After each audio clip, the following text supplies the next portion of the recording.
Ya, oke, kita masuk kepada penjelasan aksara Sunda. Setelah tadi dijelaskan terkait dengan aksara Sunda, sekarang saya akan mencoba untuk bagaimana menulis dan membaca aksara Sunda yang tadi sudah dijelaskan.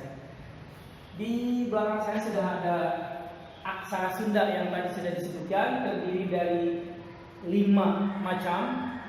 Yang pertama yaitu aksara Kalaguna yang terdiri dari 18 aksara: Kaga, Ngaca, Janya, Tada, Ngapa, Bama, Yara, Lawa, Saha. Lalu yang kedua ada aksara konsonan. Ini bentuk-bentuknya. Kemudian yang ketiga ada vokal mandiri. Lalu ada angka dan tarangken. Jika yang di papan tulis ini kurang jelas, kalian bisa mengunduh modul aksara yang sudah disiapkan, lalu kemudian bisa di print out untuk pegangan belajar. Baik, sekarang untuk menulis dan membaca aksara Sunda, ini adalah aksara dasar. Ketika kita akan menulis aksara atau bahasa Sunda, seperti contoh misalnya kakak, buku, maka dalam aksara Kalaguna ini tinggal dituliskan saja aksaranya tanpa harus menggunakan tarangken. Contoh di sini ada kata ka, ma, na, kamana. Atau juga di sini ada bapak, bapak. Maka tinggal digabungkan saja. Seperti misalnya di sini. Ba, maka di sini bapak. Begitu juga yang lainnya. Sa, saha. Dan di sini ka, ma, ka, ma, na. Bapak saha kamana. Nah, karena aksara Kalaguna ini semuanya bervokal a, jadi kalau misalnya kata yang akhirannya a, itu tinggal dituliskan saja aksaranya, baik itu aksara Kalaguna maupun konsonan.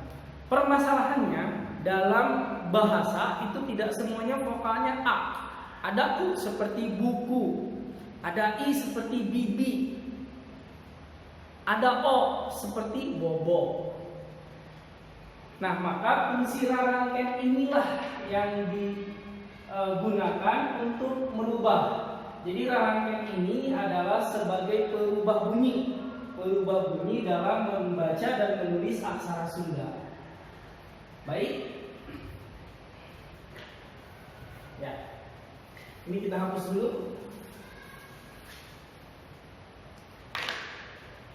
Coba diperhatikan di sini.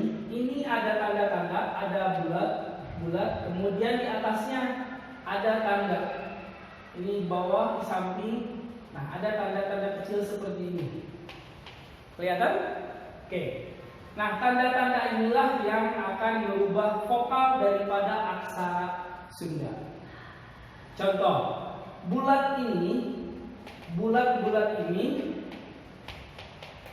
ya, terdiri dari 12. Bulat-bulat ini adalah disimbolkan sebagai aksara Sunda. Aksara Sunda, lalu kemudian ditambah imbuhan i seperti tanda seperti ini. Contoh, aksara K, ya ini K.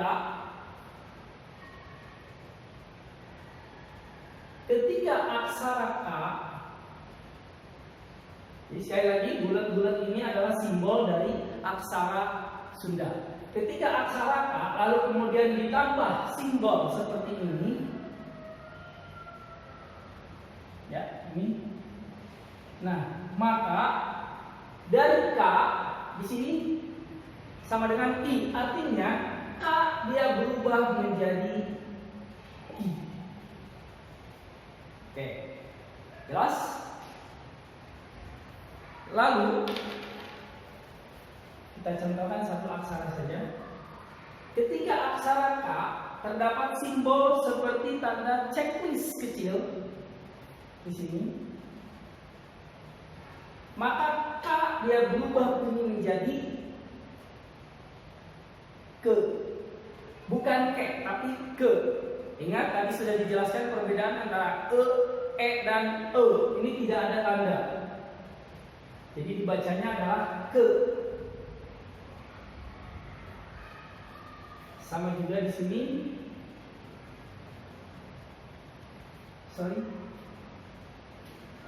Ba.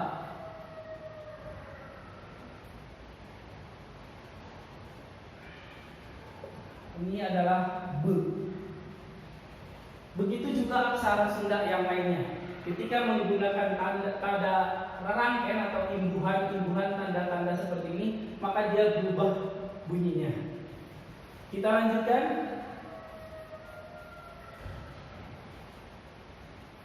Aksara K atau aksara Ba ketika ditambah imbuhan seperti angka 7 kecil di bawahnya, ya, seperti angka 7 kecil di bawahnya, maka berubah bunyi dari K menjadi ku. Sedangkan Ba berubah menjadi bu, ya. Oke. Lanjut.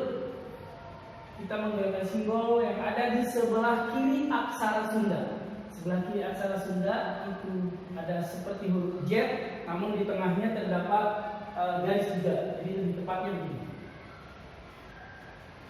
Nah, seperti ini, tapi dia kecil. Posisinya berada di sebelah kiri aksara Sunda. Nah, inilah yang disebut dengan E. Jadi huruf E yang di atasnya ada tanda. Gitu. Sedangkan ini itu dibaca dengan E. Nah, sedangkan ini dibaca dengan E. Maka di sini ada K atau lebih. Bagaimana? Jelas sampai sini? Ya, kita lanjutkan. Begitupun juga yang ini berubah menjadi O. Dan ini E dan U, yaitu E. Simbolnya yaitu checklist, namun dia checklistnya tidak seperti, nah, dia seperti ini. Jadi dia ada tiga ke atas dan ketawa. Oke.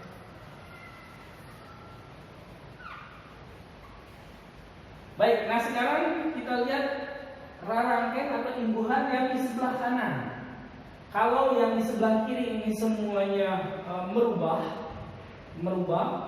ini menjadi I, E, U, aksara Sunda. Ketika dikasih simbol-simbol ini dia berubah vokal. Nah, sedangkan yang di sebelah kanan ini menambah imbuhan.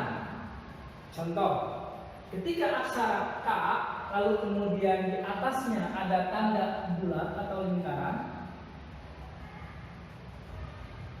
ya, bulat atau lingkaran. Perhatikan di sini, dia di sini ditulis titik eng, artinya menambah akhiran eng di belakang aksara, maka dia berubah bunyi menjadi K.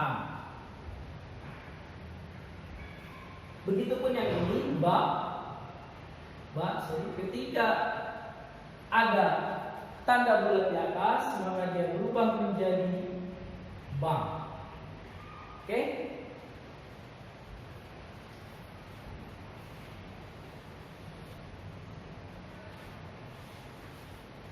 Lalu ada tanda seperti rambut atau ombak di atas, titik R, artinya menambah huruf R di belakang. Ketika ada tanda seperti ini, K, Ba maupun yang lainnya, maka dia berubah menjadi K atau Ba, menambah huruf R di belakang. Begitupun tanda seperti ini. Terdapat tanda seperti ini, jika maka dia menjadi K atau ba, ketika ada seperti ini maka dia berubah menjadi ba. Ada haknya di belakang. Jadi titik-titik eng artinya menambah eng di belakang aksara. Titik-titik r menambah r di belakang aksara. Titik-titik h menambah h di belakang aksara. Nah, untuk yang ini simbol seperti ombak atau rambut, namun dia berada di bawah. Simbol seperti rambut atau ombak, namun dia berada di bawah. Ini pun juga menambah, namun menambahnya ini tidak di akhir, melainkan di sini sudah ditulis titik-titik r titik-titik. Artinya dia menyisipkan huruf r di tengah-tengah aksara. Contoh di sini adalah K. Ketika K ada simbol seperti di bawah, maka dia menjadi kra. Kra-nya R-nya di tengah. Begitupun B. B ada R dia jadi bra. Nah, bra.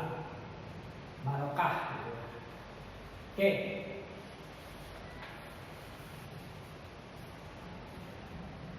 Untuk yang ini dia L di tengah dan yang ini Y di tengah. Simbolnya untuk L dia ada di bawah, khusus untuk Y dia simbolnya hampir menutupi. Contoh, dia simbolnya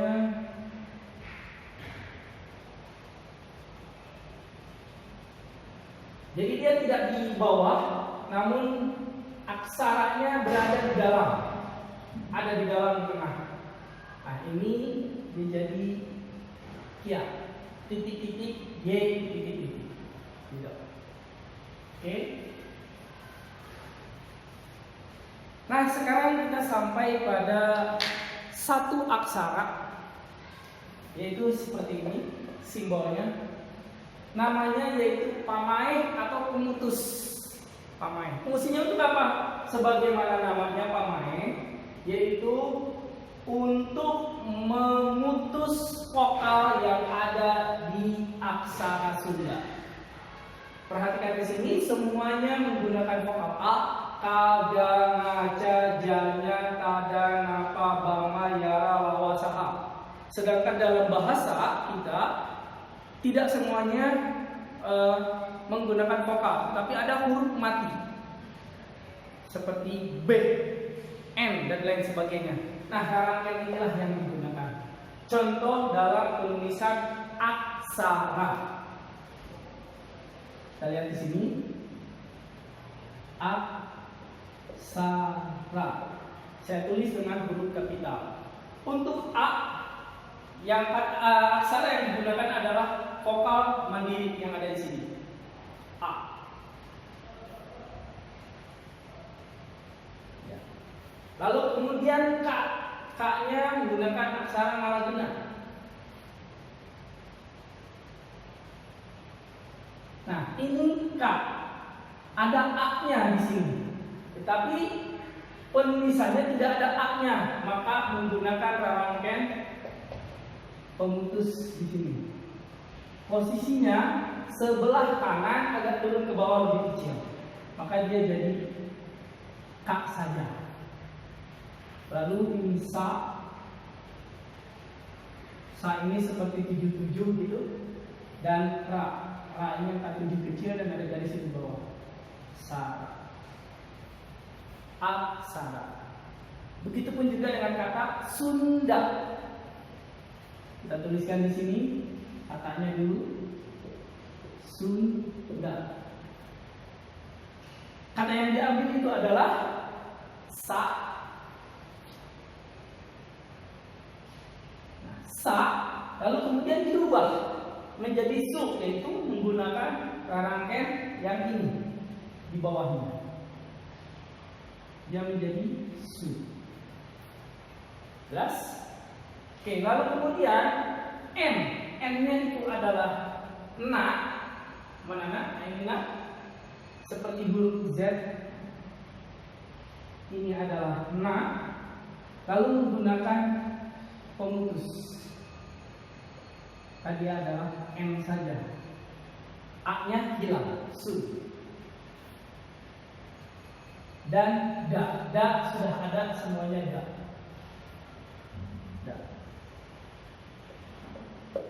Aksara Sunda. Begitu. Oke, gimana? Mudah kan?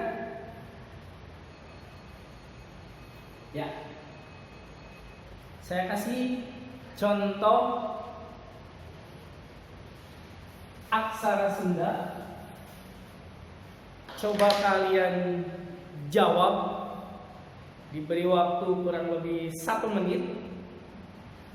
Perhatikan ke aksara Kalagengah, Rarangken, lalu kemudian coba jawab.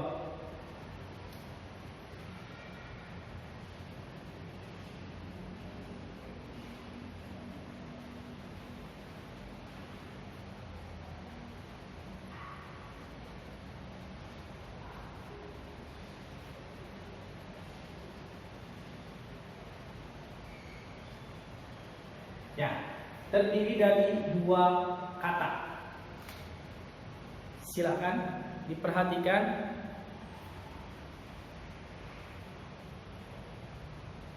Ya.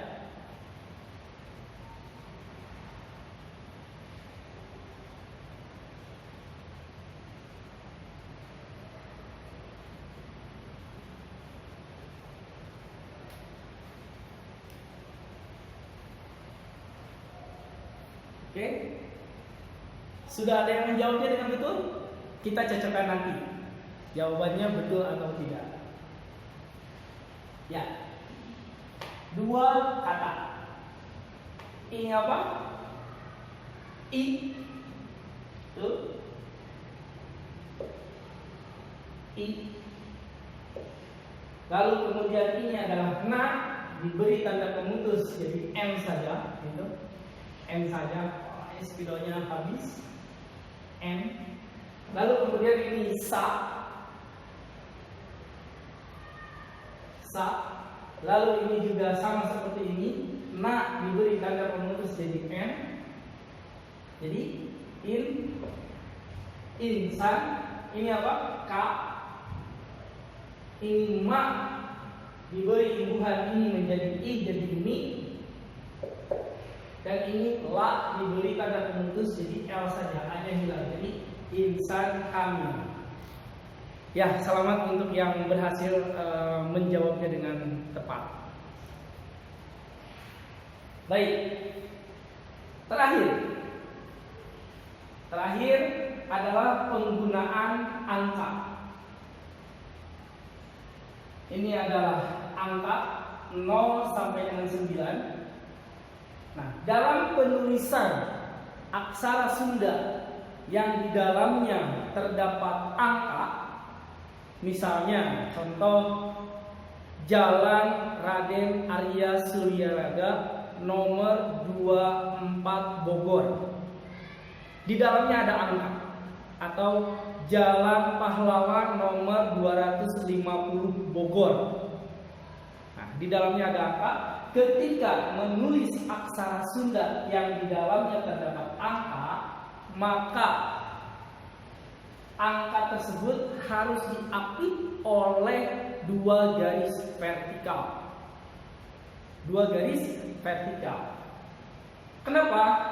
Agar membedakan antara aksara Kalagengah dengan angka. Seperti dilihat di sini, antara angka dan aksara Kalagengah bentuknya hampir sama. Ada beberapa bahkan yang mirip. Seperti angka 7 sangat mirip dengan la.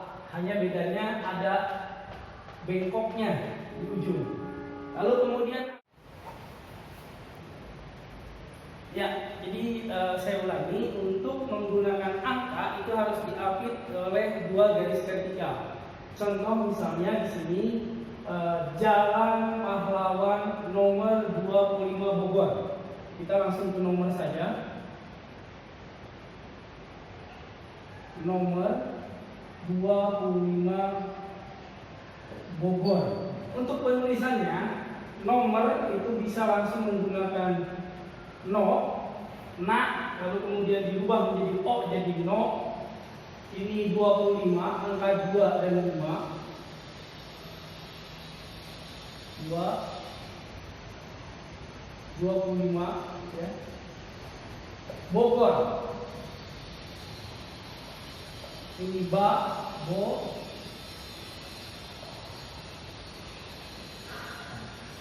Nomor 25 Bogor, maka angka ini harus diapit atau ditutup oleh 2 garis vertikal. Jadi ketika kita membaca sebuah kalimat, ketika dalam satu baris terdapat aksara Sunda yang ada di dalam 2 garis vertikal, maka itu adalah angka. Jadi untuk membedakan. Nah, ada yang menarik di sini. Perhatikan kepada gor, kata gor. Tadi yang pertama dicontohkan semuanya menggunakan satu rangken atau satu imbuhan. Nah, ini menggunakan 2 rangken. Ga, ini adalah ga. Perhatikan aksara Malaguna. Ga, kemudian ditambah rangken seperti huruf Z di sebelah kanan. Dia berubah bunyi menjadi O, jadi go. Dan ditambah rangken R. Akhiran R menjadi gor. Jadi satu aksara 2 rangken. Apakah boleh? Boleh. Bahkan kalau dalam kaidah sastra Sunda, justru yang betul adalah menggunakan rangken seperti ini. Tidak menjadi go lalu kemudian ditambah ra gitu. Ini ra dan pemutus. Ini go, ini R, gor. Dalam penulisan ini betul karena kalimatnya betul, go dan R, jadi gor. Namun dalam kaidah sastra Sunda yang betul adalah ditambah akhiran R. Jadi hanya cukup satu aksara saja. Jelas? Oke, baik. Kalau begitu pembelajaran hari ini cukup sekian. Mudah-mudahan bisa dimengerti dan bermanfaat. Untuk selanjutnya saya akan upload sebuah tugas yang harus diisi dan dikumpulkan. Terima kasih. Assalamualaikum warahmatullahi wabarakatuh.